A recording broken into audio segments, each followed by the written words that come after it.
What happens in the world and its nations? South Africa. In some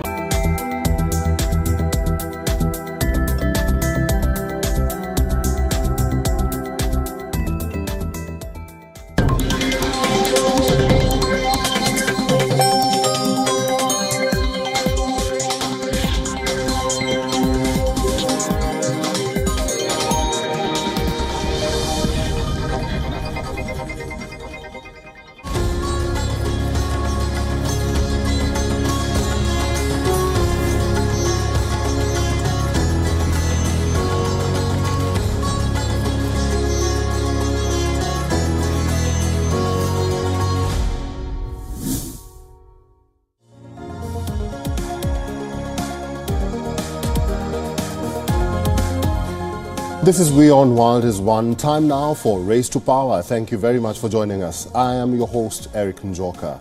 On the show today, nearly half of the registered voters in Rajasthan are women. Many candidates are counting on the female vote as a deciding factor in their victory in the November 25th polls. But what are the underlying issues for women in the state? Our reporter on ground, Ananya Datta, talks to some of them. Also, as Bangladesh gears up for the January polls, experts say that the ongoing political crisis is high risk for fragile economy. We talk about how the unrest will shape the race to power for the country. And Donald Trump, the former US president and leading candidate for the Republican presidential nomination, has made some startling promises if and when he returns to the White House. We tell you what they are. Welcome to the show.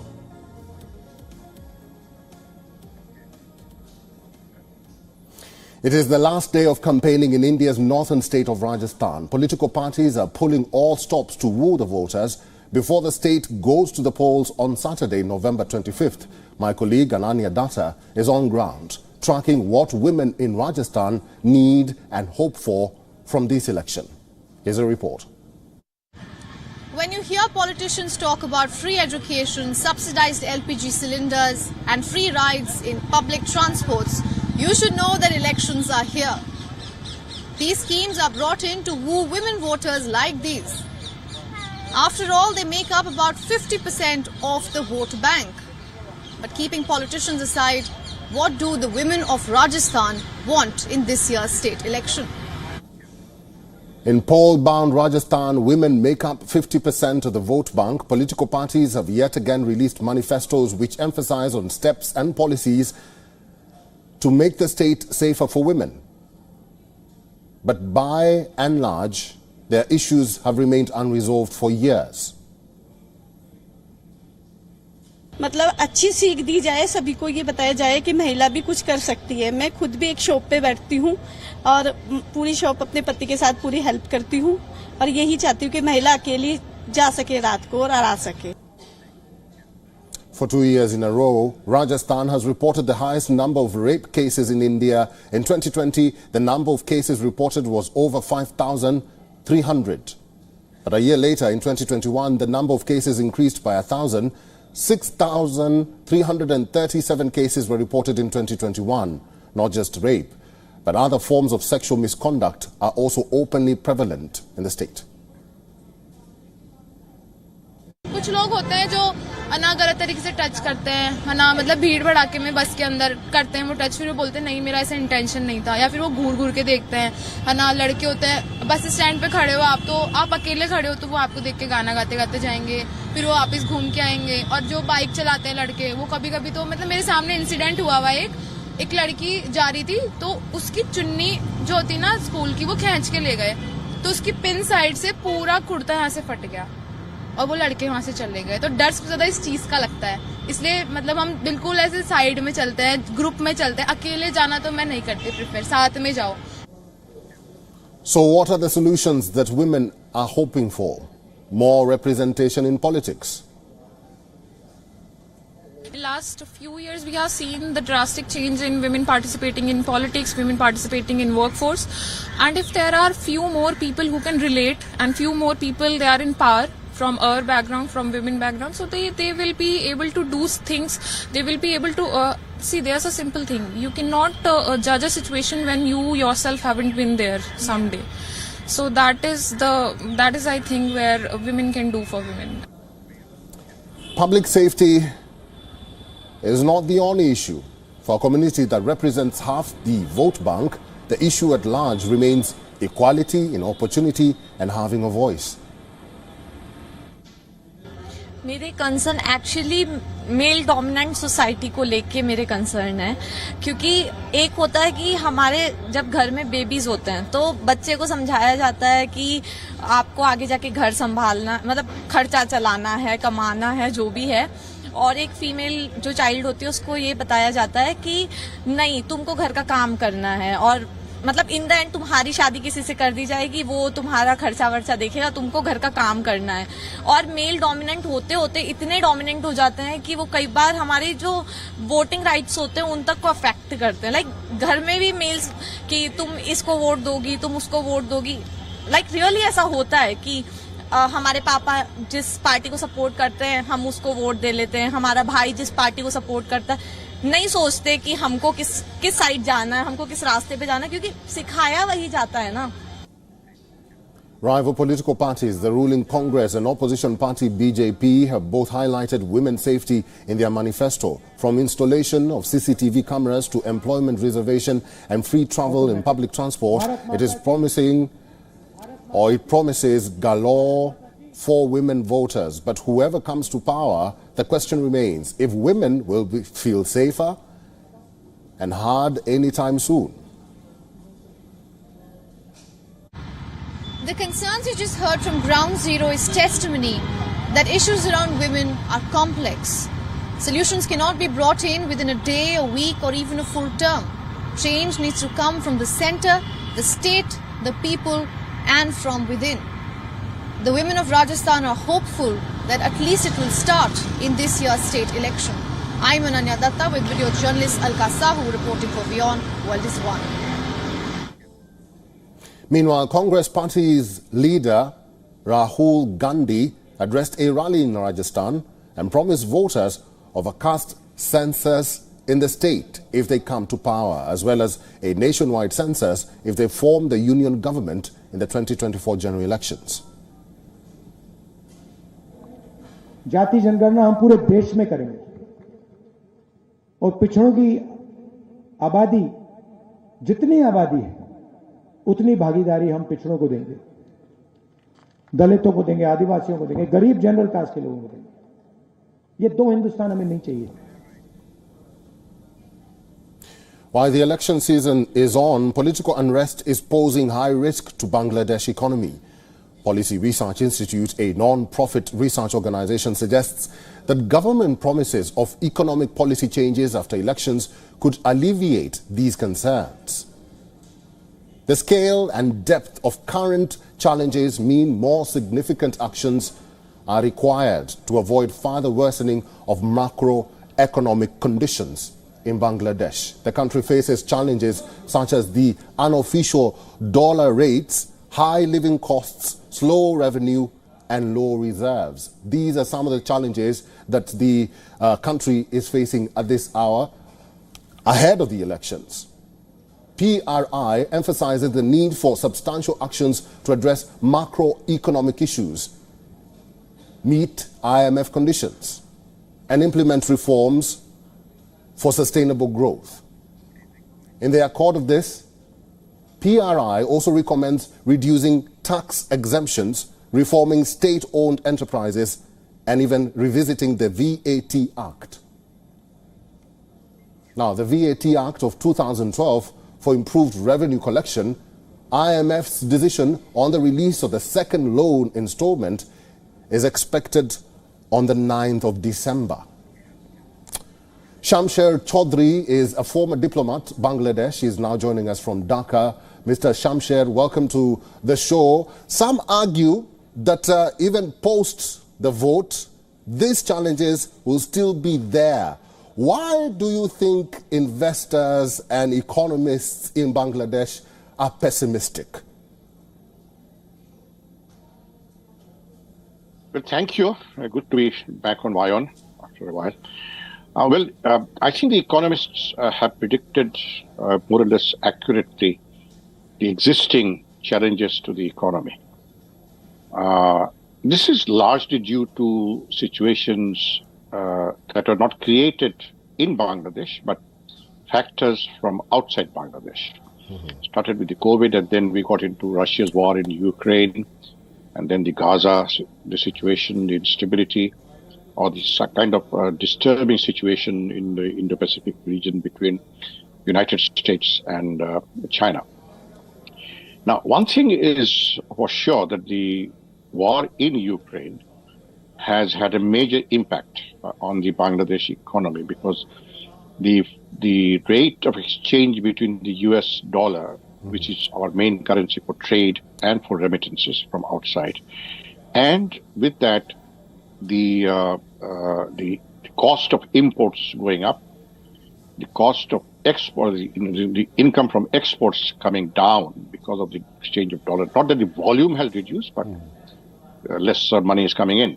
The same is the case with the remittances, because with the artificial rate that is now set by the government between the US dollar and Bangladesh, the millions of Bangladeshis who work in the Middle East or Europe, Singapore, Malaysia, they are not remitting through the government channels. I mean, more and more they're using unofficial channels. Right. Because they see a vast difference in remitting money through the unofficial channels and through the government channels. So all this is having an impact, and this is causing a pretty sharp decline in our foreign exchange reserves. It was $48 billion only less than a year ago, and now it's come down to barely 20, perhaps even less. Effective reserves may go down to 15 billion in the next couple of months. Mr. Shamsher, thank you very much for stating all of that. We are talking about the economy now, that now we have to focus on the politics of Bangladesh. And having seen all that has happened in Bangladesh, we've seen the political upheaval. We've also seen, dissenters saying that they do not want Sheikh Hasina to return. With all this that is happening in Bangladesh, does Sheikh Hasina stand a chance of another term, in your own view? In my own view, the current Prime Minister, Sheikh Hasina, stands a very strong chance. She has been very successful in the economic development of the country. But there are other challenges which are, the economic and infrastructure development. But economic challenges are different. But see, the other big political party, the Bangladesh Nationalist Party, which is inherently not an India-friendly party, is boycotting the election. But I think the number of people or number of parties willing to take part in the election is increasing every day. So there will be an election. And I think Sheikh Hasina will comfortably win that election. Will there be violence? There is a likelihood to be violence. There is the Islamist party called Jamaat-e-Islami, which is not a registered political party, and they are hand in glove with the BNP. Will try to create violence in one form or the other and blame it on the government. So we will see how far they can disrupt or disturb the election through violence. But I believe I myself be taking part in the election as a candidate from another party. Okay. And our party's name is Trinamool BNP, which is like grassroots BNP. We have, there are 300 seats in our national parliament. Until today, we have sold 350 forms. So we'll probably be able to put together close to 300 candidates ourselves. The Jatiyo Party, which is the other big party, will be able to put 300. We're thinking of putting up 300 candidates themselves. The Awami League will put up 300 candidates itself. So it will be a participatory election. The Prime Minister is on record to have said that she'll make sure the elections are participatory, free and fair, and the people can vote peacefully.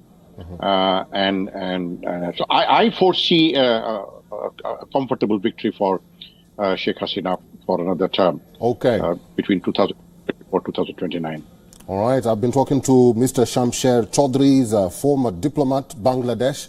Thank you very much, Mr. Shamsher, for talking to us today. My pleasure.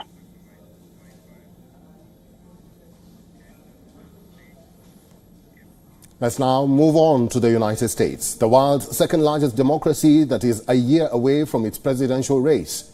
Republican frontrunner Donald Trump is counting on his return as America's president once again. But like all politicians, Trump brings a new wave of pledges and promises to his voters. The returning president is hopeful that he has a long-drawn plan to put to action everything that has been long pending since the Democrats came to power. In the last 4 years, 2 major wars have broken out, and Donald Trump has pledged some sweeping changes in several existing policies. For starters, Trump plans to deport millions of migrants. The former U.S. president has vowed to reinstate immigrant policies from his term, which target illegal border crossings. Trump has promised to limit access to asylum at the U.S.-Mexico border. But he will not stop there. The Republican frontrunner plans to undertake the contentious task of carrying out the biggest deportation in U.S. history. As far as America's policy on the Ukraine war is concerned, Trump's critical stance on Biden's role in the war is no secret. Donald Trump had previously said that he could end the war in 24 hours if he gets elected. The returning presidential candidate has also made sweeping promises on areas concerning trade and economy as well. Trump has pledged a 10% tariff on goods imported to U.S. in a move to decrease trade deficit. Additionally, Trump has also promised to slash individual and corporate taxes once he returns to the White House.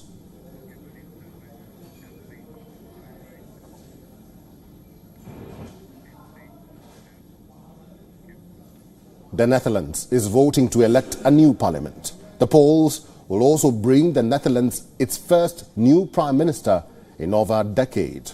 This is after outgoing Prime Minister Mark Rutte lost popularity, and in July he promised not to stand again.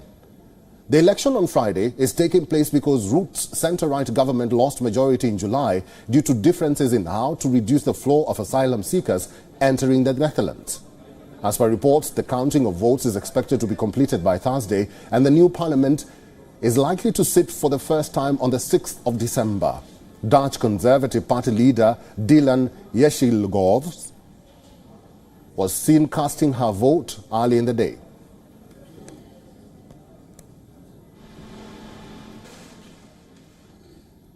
Well, first of all, we have to see what the voter says, and the most important thing is that we will focus on the real solutions for the problems in this country. So whomever is coming at the table with true solutions, we'll see. The election campaign in the Netherlands is around 3 major issues: immigration, living standards and climate change. Key issues include a housing shortage, failure of the healthcare system and resentment over the growing gap between the rich and the poor.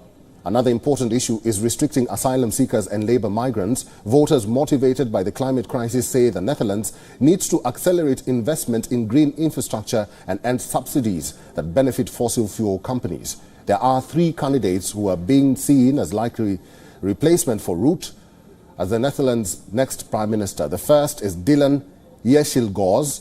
She leads Rutte's conservative VVD party. If victorious, she would be the first woman Prime Minister of the Netherlands. The second candidate is Frans Timmermans. He is the European Union's former climate chief.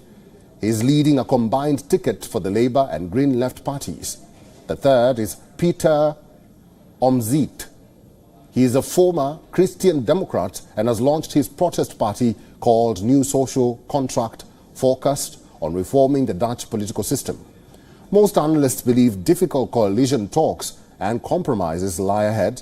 No matter which candidate is victorious, this is because reports state no party is on track to take more than 20% of the vote, despite a majority of voters supporting right-leaning parties.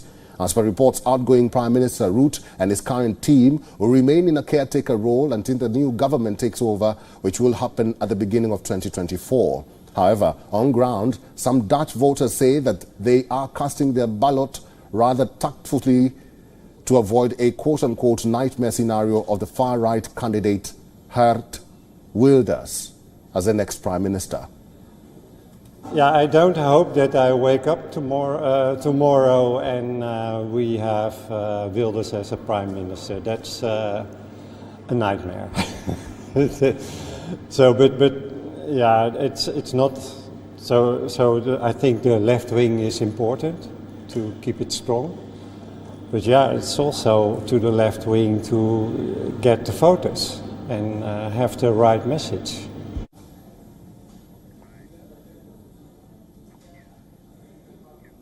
Hungarian Prime Minister Viktor Orban's ruling party has presented a bill on protecting national sovereignty to the parliament on Tuesday. It aims to defend against what the party calls undue political interference by foreign persons or groups. The legislation was first proposed in September 2023. The new bill will enable setting up a separate authority to monitor risks of political interference and recommend changes in regulations. It will also punish banned foreign financing for parties or groups running for election with up to 3 years in prison. Holding power since 2010, the Prime Minister has repeatedly denied allegations of undermining democracy in Hungary. Last month, he stepped up his campaign to defend national sovereignty ahead of the European Parliament elections in June 2024. The EU has suspended billions of euros of funding to Hungary over a rule of law dispute during Orban's tenure. However, Orban is trying to consolidate conservative voters by portraying himself as a defender of Hungary's national interests.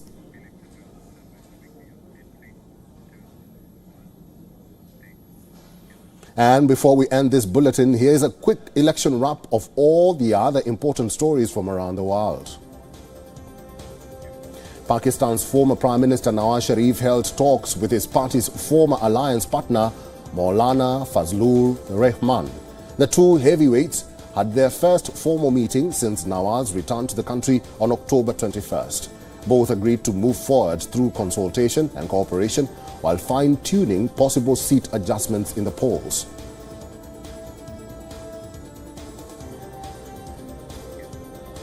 Spain's newly sworn-in ministers arrived at Moncloa's palace for their first cabinet meeting. Spain's Prime Minister Pedro Sanchez added 9 new faces to the 22-strong cabinet. He retained Nadia Calvino as his economy minister, revealing a largely unchanged new cabinet. Sanchez also expected to adopt negotiations with parliamentary allies to pass key legislations over the coming days. Spain's Prime Minister also maintained his record of having more women than men as ministers. His 4 deputy prime ministers are all women.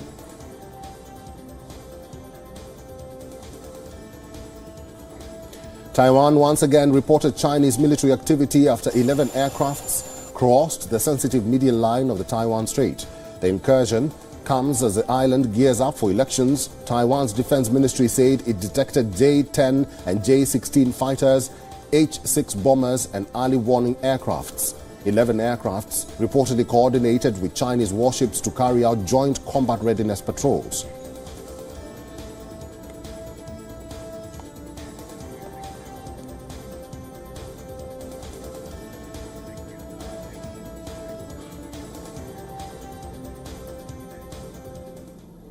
And it's a wrap on this edition of Race to Power on WION The World is One. My name is Eric Njoka. Thank you very much for watching. Stay with us.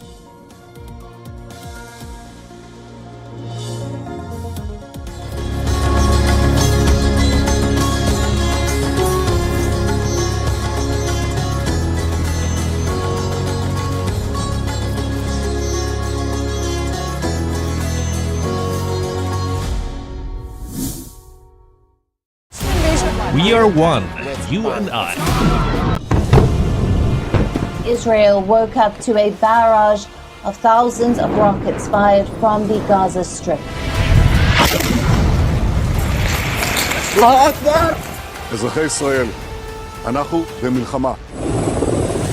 Hostilities have broken out between Israel and Palestine, and the tensions that had been gathering steam over the course of the last several weeks and months. The siren has gone off. I don't know if you can hear in the background what's going on. I'm going into the shelter now.